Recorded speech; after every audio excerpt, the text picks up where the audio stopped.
Hello everyone, welcome to another lecture of Human Resource Management and today our topic is Structure of the HR Department.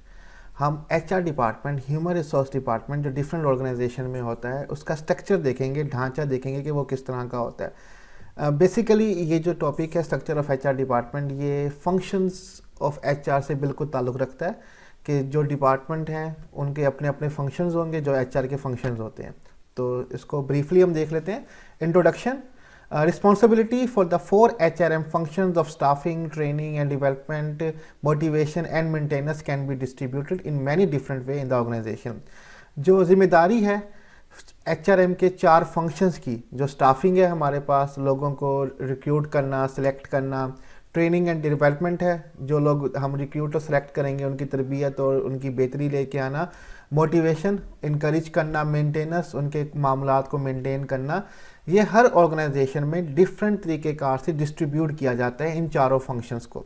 ठीक है, ये जो जिम्मेदारी होती है एचआरएम के फंक्शंस की, चारों फंक्शंस को डिफरेंट ऑर्गेनाइजेशन में डिफरेंट वे से डिस्ट्रीब्यूट किया जाता है। वो किस तरह से डिस्ट्रीब्यूट होता है और किन फैक्टर पे वो इन्हसार करता है, हम उनको देख लेते हैं। Company size, strategy and structure are variables that help to determine how HRM function will be handled. Company का साइज़ कि कितनी बड़ी कंपनी है, छोटी कंपनी है, स्मॉल ऑर्गेनाइजेशन है, मीडियम बिजनेस है या लार्ज कॉर्पोरेशन है, ठीक है, उस कंपनी की स्ट्रेटजी, उस कंपनी का स्ट्रक्चर, कंपनी का अपना स्ट्रक्चर या ढांचा कैसा है, ये वो वेरिएबल या फैक्टर हैं जो हमें हेल्प करते हैं कि हम डिटरमिन करें कि एचआरएम के फंक्शंस को कैसे हमने हैंडल करना है। ठीक है, the typical non union HRM department usually include 4 distinct area. जो एचआरएम के यूजली टिपिकल जो रवायती एचआरएम के डिपार्टमेंट होते हैं, नॉन यूनियन यानी कि जहाँ पे यूनियन लेबर्स कम होती हैं, उनके यानी कि जो एचआरएम के डिपार्टमेंट्स होते हैं उनमें यूजली जो होते हैं 4 डिस्टिंक्ट एरिया होते हैं। ठीक है, जैसे कि 4 फंक्शन वैसे ही 4 डिफरेंट एरिया होते हैं एचआर के डिपार्टमेंट के। नंबर 1 होता है एम्प्लॉयमेंट का डिपार्टमेंट, ठीक है, रोजगार का हिस्सा। ठीक है, ट्रेनिंग एंड डेवलपमेंट, तरबियत और तरक्की करना। कंपनसेशन बेनिफिट्स, मुआवजा और फ़ायदे का एक अलग से हिस्सा बना देना, उसका पार्ट बना देना। और एम्प्लॉय रिलेशन का, ठीक है, एम्प्लॉय के साथ ताल्लुकात का। तो 4 एरियाज़ बना दिए जाते हैं एचआरएम डिपार्टमेंट के अंदर, employment, training and development, compensation benefits और साथ में एम्प्लॉय रिलेशन। 1 बाय 1 हम चारों को देखेंगे। Usually reporting to a vice president of human resources manager in these 4 area have specific responsibility। अब यूजली अमूमी तौर पे reporting to a vice president of human resources के ह्यूमन रिसोर्स का जो वाइस प्रेसिडेंट होता है, मैनेजर्स जो इन चारों एरियाज़ में होते हैं वही वाइस प्रेसिडेंट को एचआर के इन्फॉर्म कर रहे होते हैं कि क्या हो रहा है और क्या करने की ज़रूरत है पड़ी हमें आगे। तो आगे हम चारों एरियाज़ को देख लेते हैं एचआर डिपार्टमेंट के। सबसे पहले हमारे पास है एम्प्लॉयमेंट। एम्प्लॉयमेंट कहते हैं रोज़गार को, ठीक है, उर्दू में अगर आप गूगल पे सर्च करेंगे रोज़गार यानी कि रिक्रूट और सेलेक्ट करने का डिपार्टमेंट होगा। HR department frequently involved representing the company at job fairs and college campuses। जो HR डिपार्टमेंट होता है, ह्यूमन रिसोर्स का डिपार्टमेंट, ये फ्रिक्वेंटली अक्सरियत तौर पे इन्वॉल्व होता है अपने आप को रिप्रेजेंट करने में, यानी कि कंपनी को रिप्रेजेंट करता है डिफरेंट जॉब फेयर्स में। जॉब फेयर कहते हैं नौकरियों का मेला। जॉब फेयर लगते हैं जहाँ पे डिफरेंट कंपनी जाती हैं, अपना इंट्रोडक्शन करवाती हैं और मुख्तलिफ कैंडिडेट्स और एप्लीकेंट्स की सीवीज और रिज्यूमे भी लेती हैं कि अगर हमारी ऑर्गेनाइजेशन में कोई जॉब होगी तो हम आपको बुला लेंगे। एंड कॉलेज कैंपसेस, इसी तरह से मुख्तलिफ कंपनीज डिफरेंट कॉलेज कैंपसेस में जाती हैं जहाँ पे अपनी ऑर्गेनाइजेशन को भी प्रमोट कर रही होती हैं, वहाँ पे एप्लीकेंट को भी हायर कर रही होती हैं, उनसे रिज्यूमे और सीवी ले रही होती हैं कि अगर हमारे पास कोई जॉब होगी तो हम आपको ज़रूर कॉन्टैक्ट करेंगे। तो एचआर डिपार्टमेंट जो है इन जॉब फेयर में और यूनिवर्सिटीज़ और कॉलेजेस के कैंपसेस में बहुत ज़्यादा कंपनी को शो कर रहे होते हैं, रिप्रेजेंट कर रहे होते हैं। Other positions include employment specialist who sort through resume और application and reject applicant who do not meet the job requirement. एक और पोजीशन होती है एम्प्लॉयमेंट स्पेशलिस्ट की, ठीक है, कि रोजगार का माहिर। उसका काम क्या होता है, हु सॉर्ट थ्रू रिज्यूमे और एप्लीकेशन एंड रिजेक्ट एप्लीकेंट, जो कि एप्लीकेंट्स और कैंडिडेट होते हैं उनकी रिज्यूमे यानी कि उनकी जो सीवी होती है, उनका पूरा जो आप कह सकते हैं कि उनकी डिग्रीज़, उनकी क्वालिफ़िकेशन उस पर पूरा लिखा हुआ पेज पे लिखा होता है, जिसको रिज्यूमे और सीवी कहा जाता है, उनका एक्सपीरियंस वगैरह सब कुछ मेंशन होता है। वो कलेक्ट कर रहे होते हैं और एप्लीकेशंस को कलेक्ट कर रहे होते हैं और रिजेक्ट कर रहे होते हैं उन एप्लीकेंट्स को जो कि जॉब की रिक्वायरमेंट को मैच नहीं कर रहे होते, उनकी नॉलेज, उनकी स्किल्स, उनकी डिग्री, उनका एक्सपीरियंस मैच नहीं कर रहा होता। ये काम जो होता है एम्प्लॉयमेंट के अंदर एम्प्लॉयमेंट स्पेशलिस्ट का होता है कि तमाम कैंडिडेट्स की रिज्यूमे और एप्लीकेशन हासिल करना और फिर उन जो मीट नहीं करती जॉब रिक्वायरमेंट से उन एप्लीकेंट्स को रिजेक्ट कर देना। ठीक है, ये एचआर डिपार्टमेंट के एम्प्लॉयमेंट वाले एरिया का काम होता है।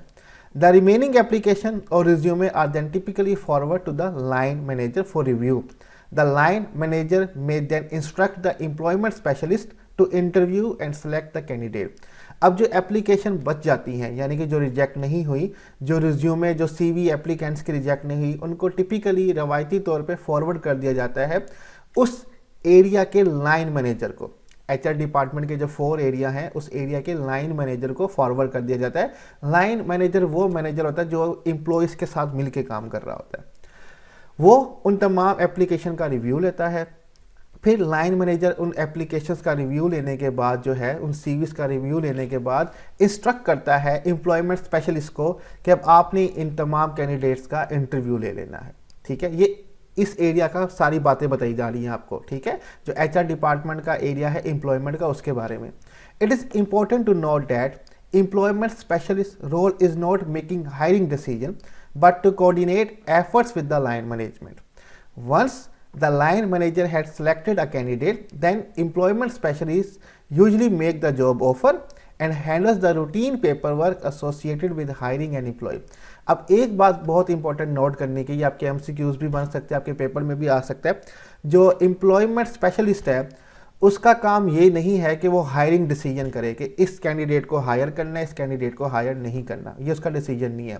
वो सारी एप्लीकेशन रिज्यूमे लेगा, जो मीट नहीं करेंगी रिक्वायरमेंट को उनको रिजेक्ट कर देगा, फिर उनके इंटरव्यूज़ भी कंडक्ट करेगा, लेकिन फिर जितना भी इंटरव्यू का डाटा होगा वो लाइन मैनेजर को भेज देगा। फिर लाइन मैनेजर जो होगा वही फैसला करेगा कि इस एम्प्लॉय को हायर करना या नहीं करना। फिर वो बता देगा एम्प्लॉयमेंट स्पेशलिस्ट को कि इसको हायर करना या नहीं करना। तो एम्प्लॉयमेंट स्पेशलिस्ट जो है वो जॉब ऑफर कर देगा एप्लीकेंट को कि आपको नौकरी मिल गई, या बता देगा कि आपको जॉब नहीं मिली। और फिर जो भी पेपर वर्क, जो भी रूटीन का काम होगा हायरिंग के लिए, जो प्रोसीजर होगा, जो साइन वगैरह करने होंगे, वो एम्प्लॉयमेंट स्पेशलिस्ट कर लेगा और फिर वो नौकरी उसको दे देगा जिस कैंडिडेट को देनी होगी। तो ये जो है एचआर डिपार्टमेंट में एम्प्लॉयमेंट का एरिया, वो ये काम कर रहा होता है सारा कुछ। नेक्स्ट हमारे पास जो एरिया है वो है ट्रेनिंग एंड डेवलपमेंट, तरबियत करना और डेवलपमेंट करना अपने एम्प्लॉयज़ की। The training and development section of an organisation help employees maximise their potential and create greater organisational productivity. अब जो एचआर डिपार्टमेंट का एरिया है ट्रेनिंग एंड डेवलपमेंट, इस सेक्शन का क्या काम है? ये एम्प्लॉयज़ की हेल्प करता है। ठीक है, section of organisation help employees, ये एम्प्लॉयज़ की हेल्प करता है टू मैक्सिमाइज देयर पोटेंशियल, ताकि उनकी काबिलियत को बढ़ाया जा सके, जो उनमें काबिलियत है, पोटेंशियल है, उसको इंक्रीज़ किया जा सके और ऑर्गेनाइजेशन की प्रोडक्टिविटी, पैदावार को बढ़ाया जा सके। जब इनकी काबिलियत बढ़ेगी तो ऑर्गेनाइजेशन में काम भी अच्छा होगा। Training and development specialist often assume the role of organisation internal change agent. अब इसी तरह जैसे एम्प्लॉयमेंट एजेंट था, इसी तरह ट्रेनिंग और डेवलपमेंट का स्पेशलिस्ट भी होता है, जिसको अमूमी तौर पे अज्यूम किया जाता है कि ये ऑर्गेनाइजेशन के इंटरनल चेंज एजेंट्स होते हैं, ये ऑर्गेनाइजेशन के अंदर तब्दीली ले आने वाले एजेंट हैं। ट्रेनिंग और डेवलपमेंट करके एम्प्लॉयज़ को और बेहतर बना देंगे, तो इनको चेंज एजेंट भी कहा जाता है, ट्रेनिंग और डेवलपमेंट के स्पेशलिस्ट को। एज चेंज एजेंट और organisational development specialist, they help organisation members cope manage with change in many form. ये जो अब चेंज एजेंट होते हैं, या आप कह सकते हैं कि ऑर्गेनाइजेशनल डेवलपमेंट स्पेशलिस्ट जो हैं, ये ऑर्गेनाइजेशन की मेंबर की हेल्प करते हैं कि जब भी ऑर्गेनाइजेशन में कोई तब्दीली आ रही हो उसके साथ मैनेज कर पाए।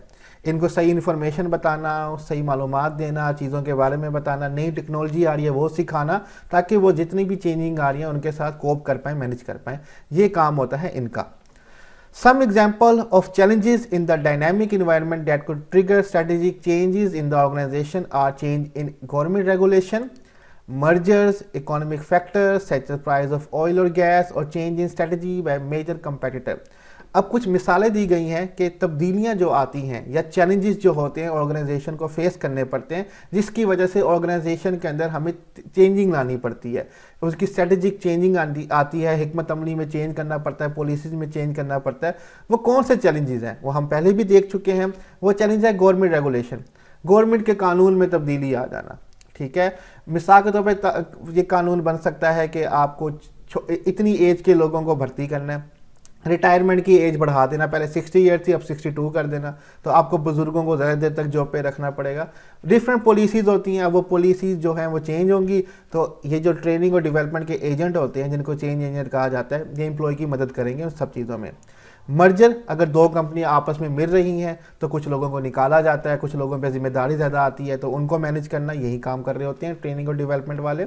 इकोनॉमिक फैक्टर, माशी हालत तब्दील हो जाना, ऑयल के प्राइस इंक्रीज़ हो जाना, गैस के प्राइस इंक्रीज़ हो जाना, ठीक है, उनको मैनेज करना। ठीक है, ये सारा कुछ ट्रेनिंग और डेवलपमेंट मैनेजर्स कर रहे होते हैं। इसी तरह अगर कंपेटिटर की वजह से हमें अपनी स्ट्रेटजी में चेंज ले आना पड़े तो फिर एम्प्लॉय को उसमें भी मैनेज करना पड़ता है, तो ये भी उनको कोप करने में, मैनेज करने में मदद देते हैं ट्रेनिंग और डेवलपमेंट के एजेंट जो होते हैं, जो स्पेशलिस्ट होते हैं। तो बेसिकली इनका काम है ट्रेनिंग और डेवलपमेंट का जो एरिया है एचआर डिपार्टमेंट के अंदर, के अपने एम्प्लॉयज़ की पोटेंशियल को बढ़ाना ताकि ऑर्गेनाइजेशन की प्रोडक्टिविटी इंक्रीज़ हो, और जब भी ऑर्गेनाइजेशन में कोई तब्दीली हो, चाहे वो टेक्नोलॉजी की हो, किसी चीज़ की भी हो, तो उसको अपने एम्प्लॉयज़ को मैनेज करना कि वो तब्दीली के साथ एडजस्टमेंट कर सकें। Employee may need to be informed of changes in policies or procedure and trained on how to handle them. Employees को इन्फॉर्म करना होता है कि क्या पॉलिसीज़ और प्रोसीजर में, ठीक है, रूल्स रेगुलेशन तरीक़ेकार में तब्दीली आ रही है और कैसे उनको ट्रेन करना है उन तब्दीलियों को हैंडल करने के लिए। ये ट्रेनिंग और डेवलपमेंट का एरिया जो होता है वो देख रहा होता है एचआर डिपार्टमेंट के अंदर। नेक्स्ट हमारे पास आ जाता है कंपनसेशन एंड बेनिफिट। ये जो तीसरा एरिया है एचआर डिपार्टमेंट का, मुआवजा, कंपनसेशन कहते हैं मुआवजा और बेनिफिट कहते हैं फ़ायदा देने का, कि आपने एम्प्लॉयज़ को क्या सैलरीज, क्या कंपनसेशन या क्या बेनिफिट देने हैं। ठीक है, work in compensation and benefit is concern with paying employees and administrating their benefit packages. अब जो कंपनसेशन और बेनिफिट के अंदर जो काम होता है उसका ताल्लुक होता है कि एम्प्लॉयज़ को पे करना, एम्प्लॉयज़ की सैलरी देना और एडमिनिस्ट्रेटिंग करना और निज़ाम चलाना, तरतीब देना देयर बेनिफिट पैकेजेस, कि उनको क्या फ़ायदे के पैकेजेस देने हैं। अब सैलरी के अलावा भी पैकेजेस होते हैं, जैसे कि हेल्थ इंश्योरेंस होती है, पेट्रोल के पैसे दिए जाते हैं, सम टाइम मोबाइल के पैसे दिए जाते हैं, आपको पिक एंड ड्रॉप की सर्विस दी जाती है। तो क्या क्या पैकेजेस आपको देने हैं बेनिफिट के, इनको भी एडमिनिस्ट्रेट करना कंपनसेशन और बेनिफिट के एरिया का होता है, तो इनका भी अपना एक स्पेशलिस्ट होगा। First of all, job salaries are not decided randomly. Compensation decision come from elaborate investigation, surveys and analysis. पहली बात यह है कि जो सैलरीज होती हैं एम्प्लॉयज़ की, उनको रैंडमली सिलेक्ट नहीं किया जाता। ठीक है, यानी कि बेतरतीब तौर पे ही नहीं कहा जाता कि आपकी सैलरी इतनी, आपकी सैलरी इतनी, ऐसा नहीं होता। उनकी काबिलियत, उनके काम का बोझ, ये सब चीज़ें देखी जाती हैं। जो आगे लिखा हुआ है, compensation decision come from elaborate investigation, तहकीकात की जाती है कि जॉब क्या है, जॉब की जिम्मेदारियां क्या हैं, सर्वे किया जाता है, मुआयना किया जाता है और एनालिसिस, तज्जिया किया जाता है।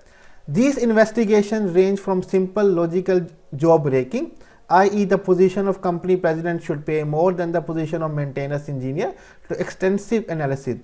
अब ये जो इन्वेस्टिगेशन होती हैं, इनकी जो रेंज होती है वो सिंपल से लॉजिकल जॉब रैंकिंग तक होती है कि कौन सा काम आसान है और कौन से काम के अंदर बहुत ज़्यादा आपको ध्यान देना है, लॉजिक का इस्तेमाल करना है। ठीक है, एक्सटेंसिव एनालिसिस किया जाता है, गहरा जायज़ा लिया जाता है तमाम जॉब्स का। जैसे कि यहाँ पे आपको ब्रैकेट में एग्जांपल दी गई है कि जो पोजीशन होती है कंपनी के प्रेसिडेंट की, उसकी सैलरी ज़्यादा होती है एक मेंटेनेंस इंजीनियर से, क्योंकि कंपनी का प्रेसिडेंट जो है कंपनी के सारे मुश्किल फैसले ले रहा होता है और मेंटेनेंस इंजीनियर मेंटेनेंस डिपार्टमेंट को देख रहा होता है। तो प्रेसिडेंट की सैलरी, कंपनसेशन और बेनिफिट मेंटेनेंस इंजीनियर से ज़्यादा होंगे। Benefit have become important part of HRM, health care, law and creating benefit packages are challenging for HRM। अब जो बेनिफिट का डिपार्टमेंट है या एरिया जो है, ये बड़ा इंपॉर्टेंट है ह्यूमन रिसोर्स मैनेजमेंट के अंदर। आजकल नए कवानीन आते हैं, हेल्थ केयर लॉ होता है, बेनिफिट के पैकेजेस क्रिएट करने होते हैं। ये बड़ा चैलेंजिंग होता है हर HRM के लिए, मैनेजर के लिए, कि किस तरह से ये हमने हेल्थ केयर लॉ को फॉलो करना है और किस तरह से हमें बेनिफिट पैकेजेस बनाने हैं। HRM need to plan what kind of benefit which customer needs. It is costly decision but necessary to retain high quality employee. HRM को प्लान करना पड़ता है कि कौन से बेनिफिट हमने अपने कस्टमर्स की नीड्स की पूरी करने के लिए अपने एम्प्लॉयज़ को देने हैं। ठीक है, ये कॉस्टली डिसीजन होता है, महंगा डिसीजन है बेनिफिट्स वगैरह देना, लेकिन अच्छे हाई क्वालिटी एम्प्लॉयज़ को रिटेन करने के लिए, बरकरार करने के लिए हमें ये बेनिफिट्स उनको देने पड़ते हैं, अदरवाइज वो दूसरी कंपनी में चले जाएंगे। मेरे एक जानने वाले थे, वो पहले एक पेट्रोलियम कंपनी में काम करते थे, उन्होंने उनको मेहरान दी हुई थी। एक और कंपनी ने ऑफर दी कि सैलरी भी बढ़ा देंगे, साथ में आपको होंडा सिविक भी देंगे, तो वो उस कंपनी में चले गए, बेनिफिट ज़्यादा अच्छे मिले तो वो छोड़ के चले गए। तो इस तरह से अगर आपने अच्छे एम्प्लॉयज़ को अपने पास रखना है तो बेनिफिट उनको अच्छे देने पड़ते हैं। फाइनली हमारे पास जो लास्ट एरिया जो है हमारा, वो है एम्प्लॉय रिलेशन का। एम्प्लॉय के साथ ताल्लुकात, कम्युनिकेशन, उन तक बात पहुंचाना और उनकी बात भी सुनना।